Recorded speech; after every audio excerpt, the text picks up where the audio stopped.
उनके दो रानियां थी, दिति और अदिति। दिति से दैत्यों का जन्म हुआ था और अदिति से देवताओं का जन्म हुआ था।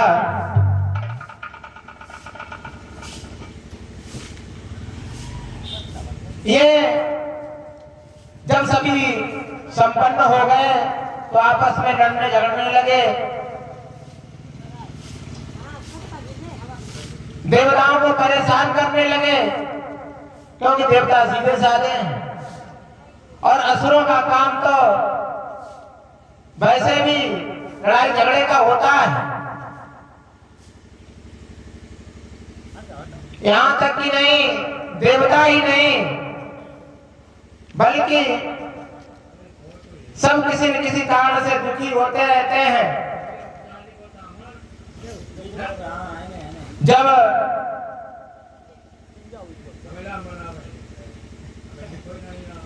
असुरों ने दैत्यों पर धावा बोल दिया, रात दिन दैत्यों को परेशान करते हैं, उस समय कोई सहारा न देख करके भगवान को याद करने लगे दैत्य और क्या कहने लगे कि कब आओगे हो मोहन प्यारे, कब आओगे हो मोहन प्यारे।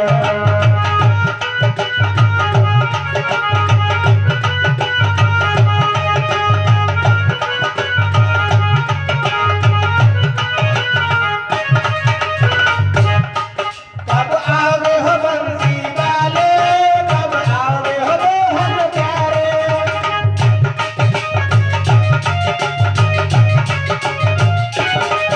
कब आओगे हो बंसी वाले, कब आओगे हो मोहन प्यारे।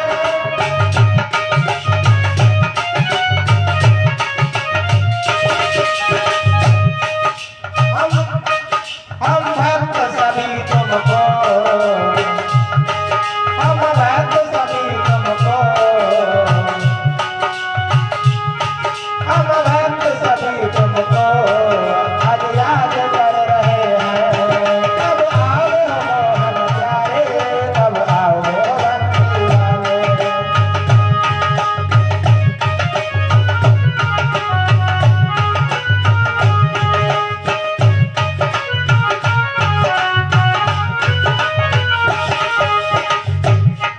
आज प्रभु की स्तुति करने लगे। जब प्रभु को याद कर रहे हैं तो जब कानों में प्रभु के आवाज पहुंची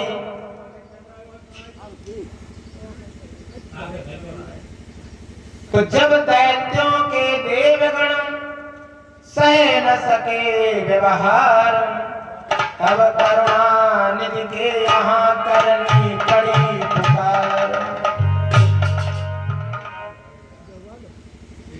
कि दैत्यों में और दानवों में भाई भाई का नाता।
लेकिन ईर्ष्या और द्वेष के कारण एक दूसरे से जलते हैं, रोज लड़ने लगे।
अब तो हमारी बहुत दशा दयनीय हो गई है। हम कोई न कोई देवता प्रतिदिन इन असुरों के हाथ से पिटता है। हम क्या करें क्या न करें।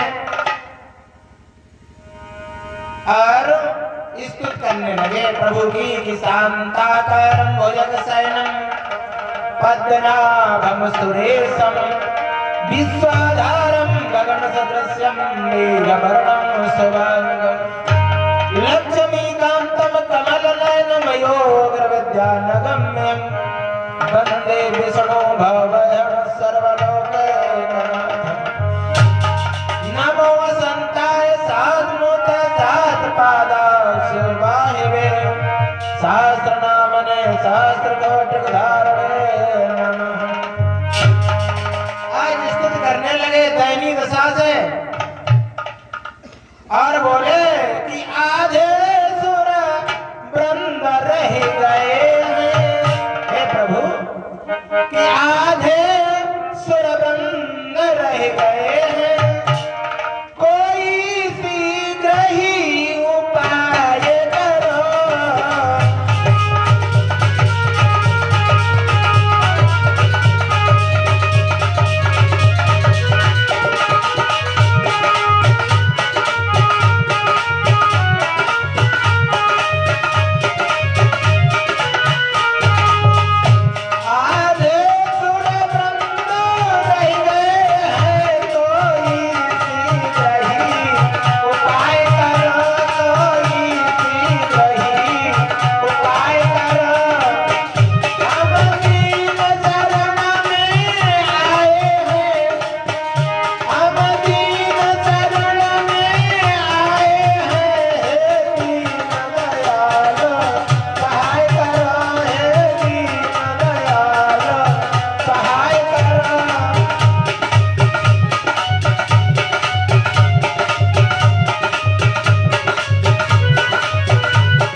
भगवान नारायण ने जब उनकी आवाज को सुना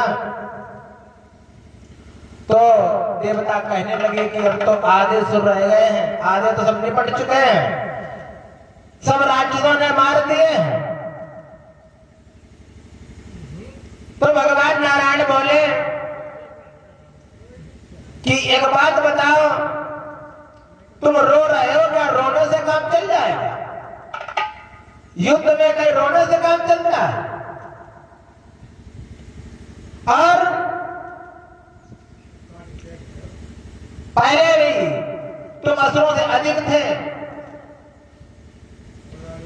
फिर भी असुर तुम्हें पीटते हैं, क्या कारण है इसका?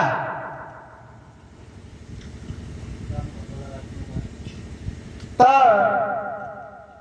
कहा भगवान नारायण ने कि दैत्यों से ज्यादा होकर भी तुम्हारी संख्या तो दैत्यों से अधिक थी, कि दैत्यों से ज्यादा होकर भी रोजाना पिटते जाते हो, रोजाना पिटते जाते हो।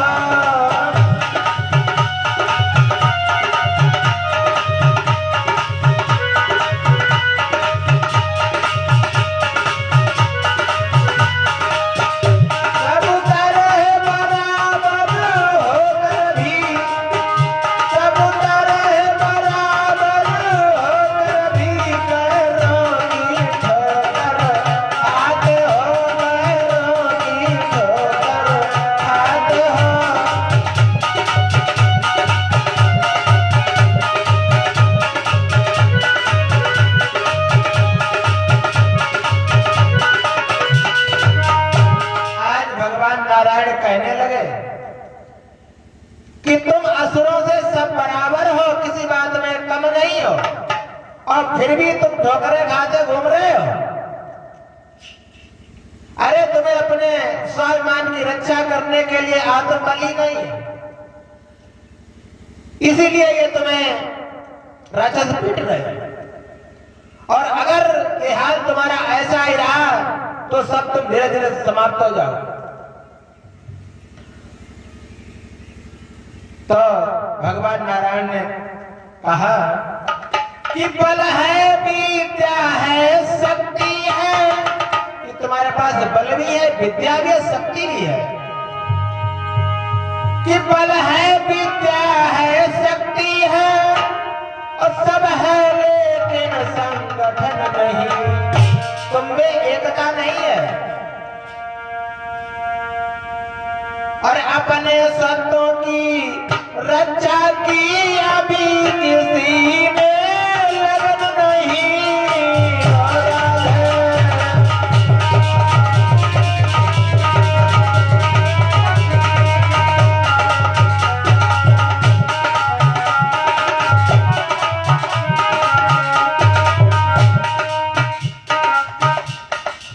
जब बंधु तुम्हारा पिटता है तो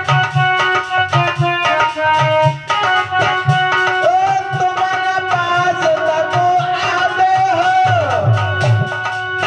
वह तुमसे मदद मांगता है तो अपने प्राण बचाते हो, तो अपने प्राण बचाते हो।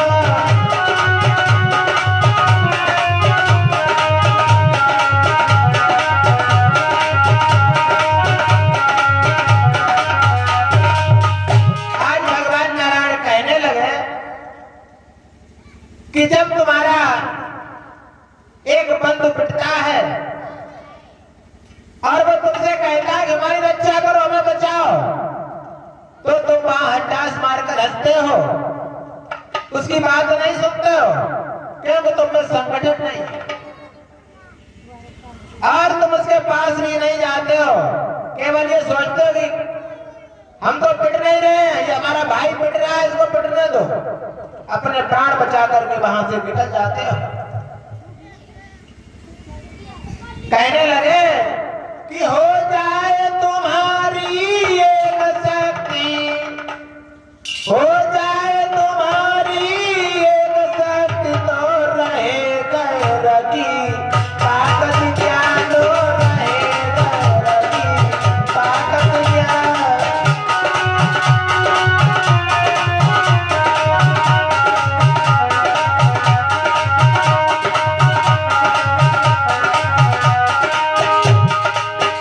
सब हिम्मत करके फिर बैठो, सब हिम्मत करके फिर बैठो, फिर दुश्मन की हिम्मत क्या, तो फिर दुश्मन की हिम्मत क्या।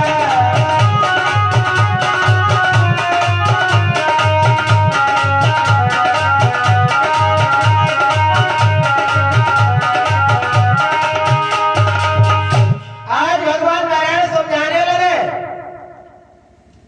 कि तुम्हारा अंदर संगठन हो जाए, तुम लोग जो ईर्ष्या भरा हुआ है, एक भाई पिट रहा है, पिटने दो, क्या हम तो नहीं पिट रहे, हम तो दूर खड़े हैं, और जब वो तुमको बुलाता है तब भी तुम उसके पास नहीं जाते हो।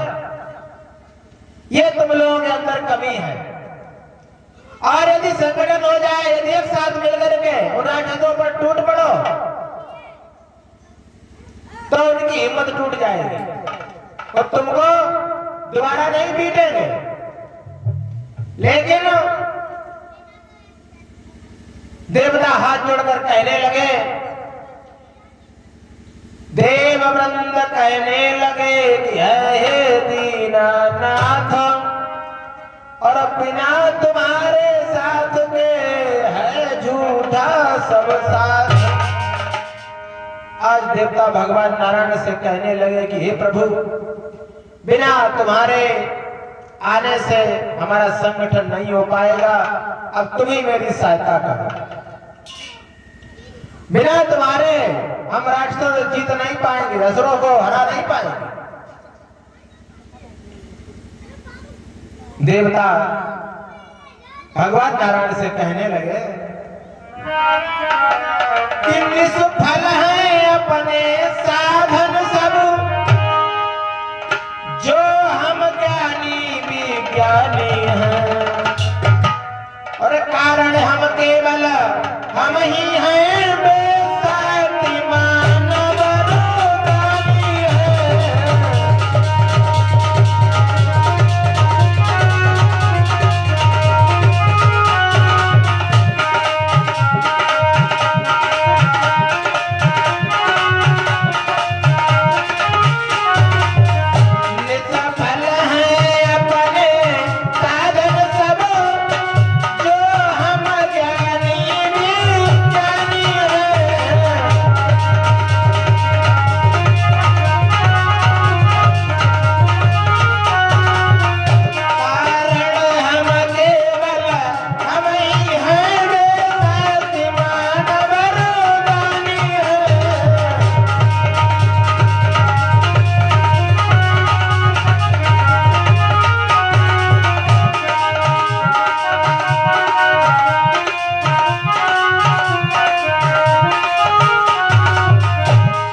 भगवान नारायण से कहा कि हे प्रभु, हमारे पास ज्ञान भी है, शक्ति भी है, हमारे पास साधन भी है, लेकिन हम तो केवल हम ही हैं, क्योंकि निशाचर हमसे अधिक शक्तिशाली भी हैं और वरदानी भी है। तो विष्णु ने देवताओं की बात को सुनकर के कहा कि अच्छा, हम सब देख लेंगे, और जाकर के पहले तुम अपना संगठन करो, ये सबसे पहला काम करो, सब देवताओं को एकत्रित करो, और देवताओं को ही नहीं बल्कि असुरों को भी बुलाओ, उनसे भी बातचीत करो, थोड़ा प्रेम बढ़ाओ, थोड़ा झगड़ा मत करो। विष्णु ने कहा अच्छा, पहले तुम आपस का संगठन करो,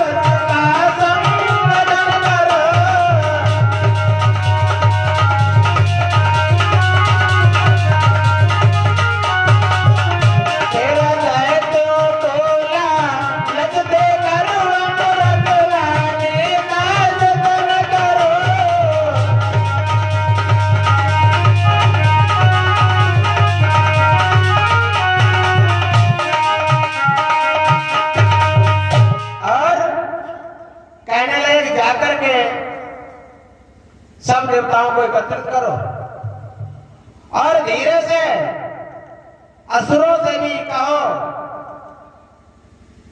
कि हम अमृत को खोजेंगे,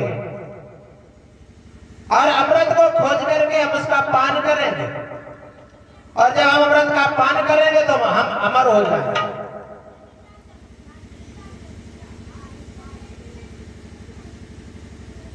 और कहने लगे कि हम समुद्र का मंथन करवाएंगे,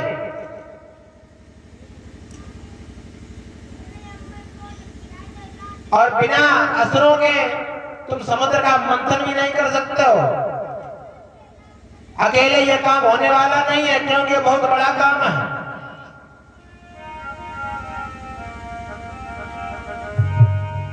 तो कहने लगे कि देवता दैत्य मिलने से ही अमृत का आयोजन होगा,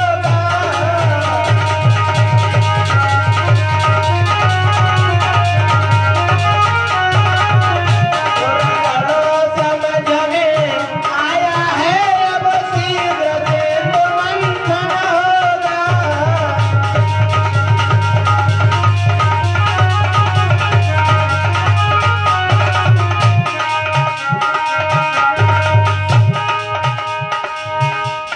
कहने लगे कि अब जल्द से जल्द समुद्र का मंथन करवाएंगे, उससे जो अमृत निकलेगा उस अमृत को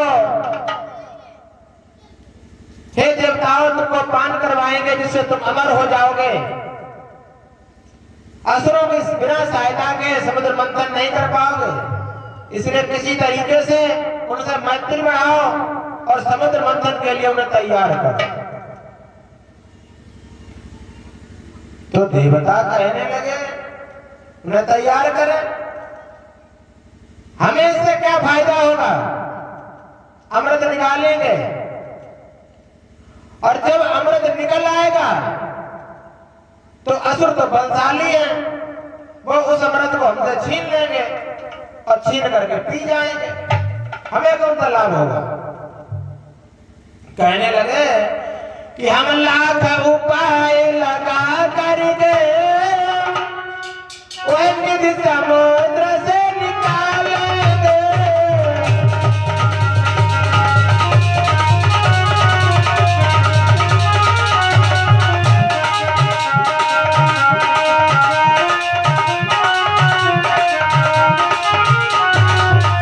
पर वे छीन कर जबरदस्ती सारा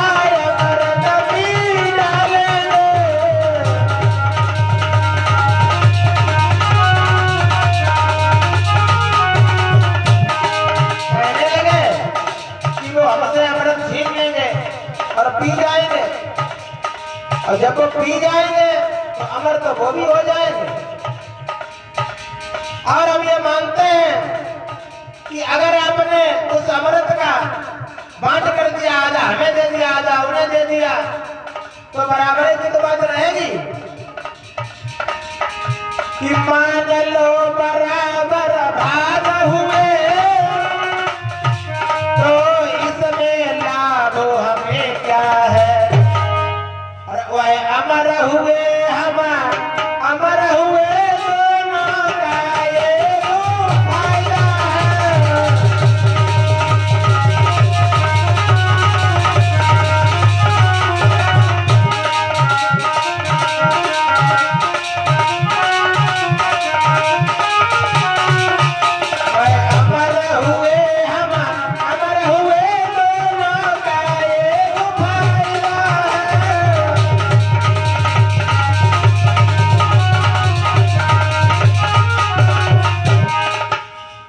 विष्णु भगवान से देवता कहने लगे कि अगर तुमने बांट भी दिया तो बांटने में आधा उन्हें मिल जाएगा, आधा हमको मिल जाएगा, तो हमें इससे क्या लाभ हो जाएगा, दोनों ही अमर हो जाएंगे।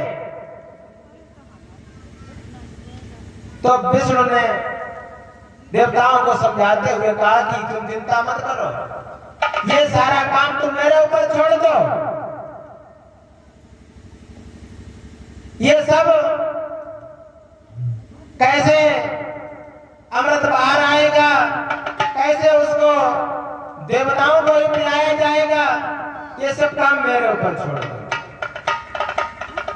और वैसे भी जो भगवान के ऊपर काम छोड़ देता है वो तो काम पार ही होता है।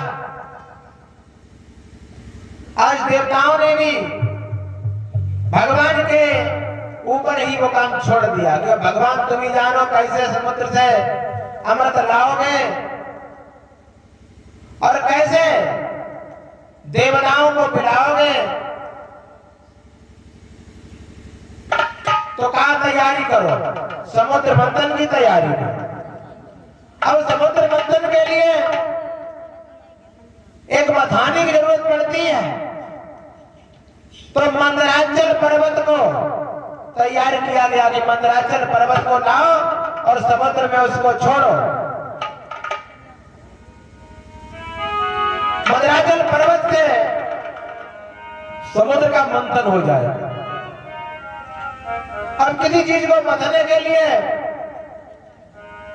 रस्सी की जरूरत होती है, तो रस्सी के रूप में वासुकी नाग, शेष नाग को तैयार किया गया कि शेष नाग का फंदा मार करके हम दोनों लोग घुमाएंगे। जब मंदराचल पर्वत इतना बड़ा था कि दैत्यों और दानवों से नहीं उठा, तो भगवान ने कुछ सहारा दे करके उसको समुद्र के किनारे तक लाए। जैसे ही समुद्र में रखा तो मंदराचल पर्वत इतना भारी था कि वो डूबने लगा। भगवान ने कहा अरे ये तो बना बनाया काम बिगड़ रहा है।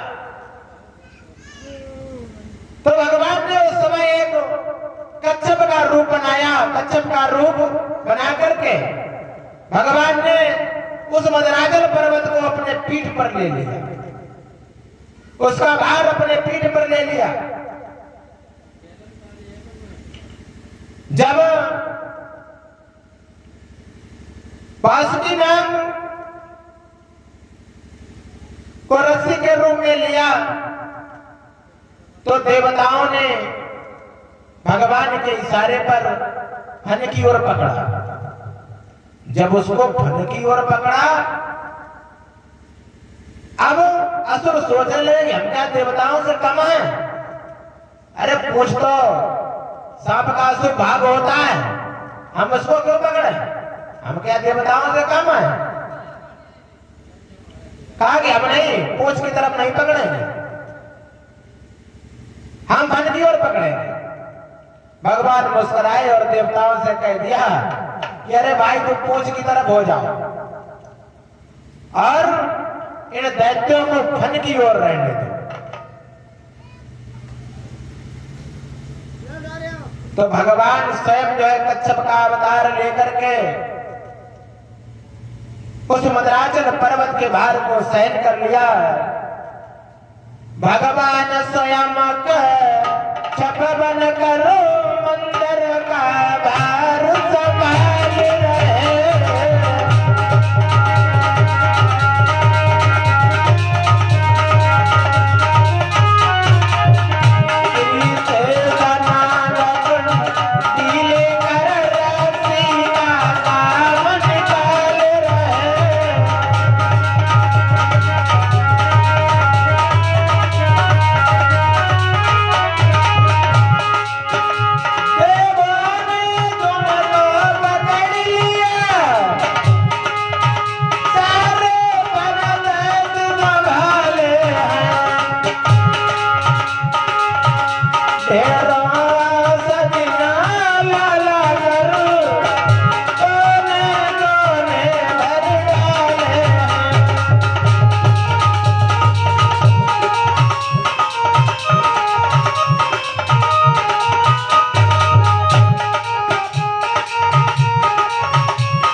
समुद्र मंथन का कार्य आरंभ हुआ तो राक्षसों ने कहा कि हम वन की ओर पकड़ेंगे। भगवान ने देवताओं को इशारा किया कि लड़ो मत, इनको फन की ओर पकड़ना दो, तुम दुम की ओर रहो। दोनों खींचने लगे। जब शेषनाग को खींचने लगे, इतना खींचा कि शेषनाग के मुख से लपटें निकलने लगी। और जब लपटें निकलने लगी तो शेषनाग के मुख से जो आग रूपी ज्वाला निकल रही है उससे देवता नहीं राक्षस काले होने लगे। और इधर देवता बड़े आराम से भगवान की कृपा से उनके ऊपर जल बरसने लगा कि देवों पर जल बरसने लगा जिससे बेचांद सुधीर हुए।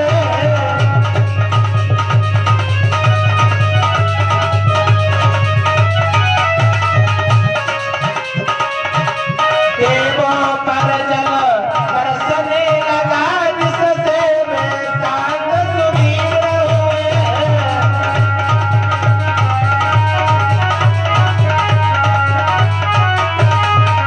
शेष की ज्वाला से जल जल कर दैत्यों के मलिन शरीर हुए।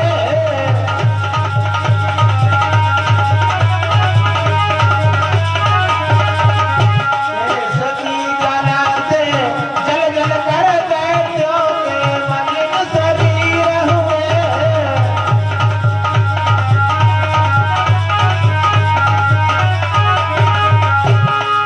देवताओं के शरीर काले पड़ गए। ऊपर नीचे से सभी खंड नीचे ऊपर कर डाले हैं।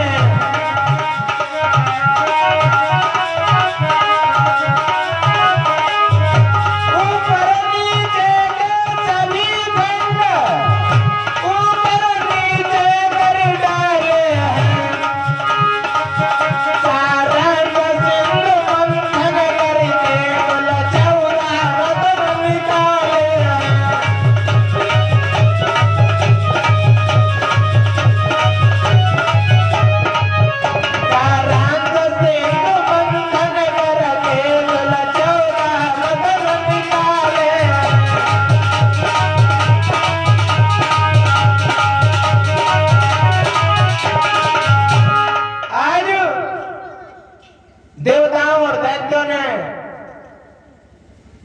जब समुद्र मंथन किया तो बहुत सारी औषधियां निकाली और 14 रत्न उत्पन्न हुए, जिनमें श्री, मणि, रंभा, वारुणी, अनीय, शंख, गज, धन्वंतरि, धेनु, वृक्ष और विष भी निकला, चंद्रमा,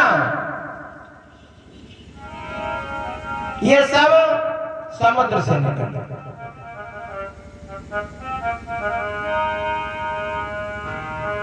तो भगवान नारायण ने कहा कि बंटवारा हो जाए, अपना जिसको जो अच्छा लगे बंटवारा कर लो। बंटवारा हो गया, किंतु जैसे ही जो जहर निकला था उस जहर का नाम आया कि कौन लेगा।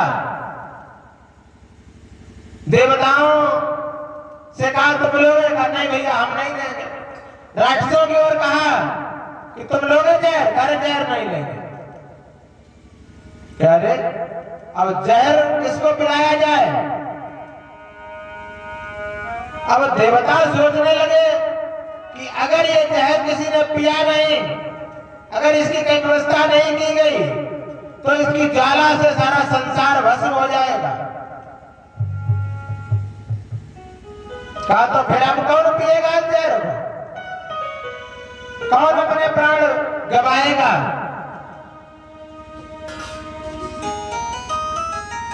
कि देवों ने कहा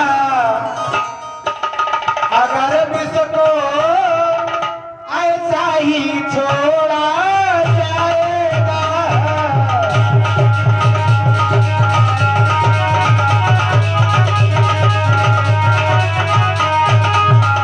तो इसकी केवल ज्वाला से संसार न रहने पाएगा।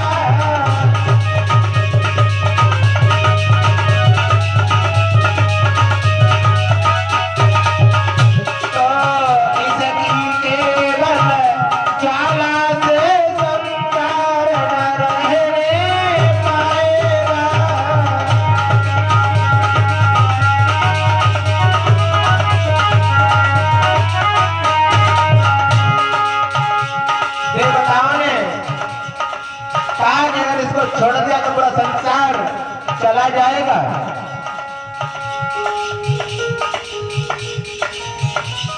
तो विष्णु ने कहा संसार चला जाएगा, तो अब ऐसा कौन व्यक्ति है, कौन है ऐसा प्राणी जो इसको हलाहल को पान करे। विष्णु ने कहा है कौन यहाँ, विष्णु ने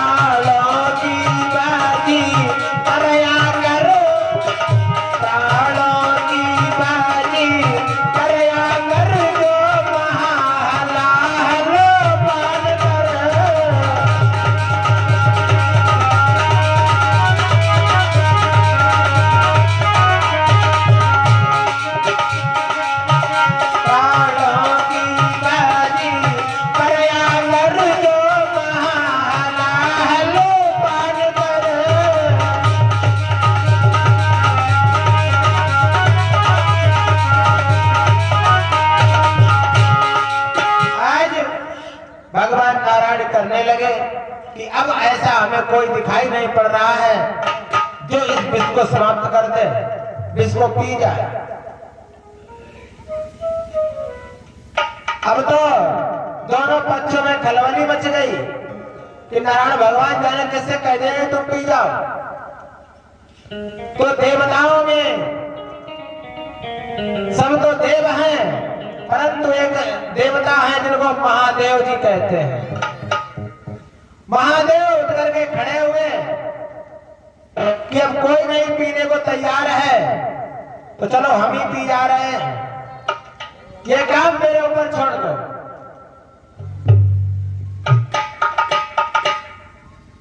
तो आज भगवान की स्तुति करने लगे, भगवान भोलेनाथ की प्रार्थना करने लगे,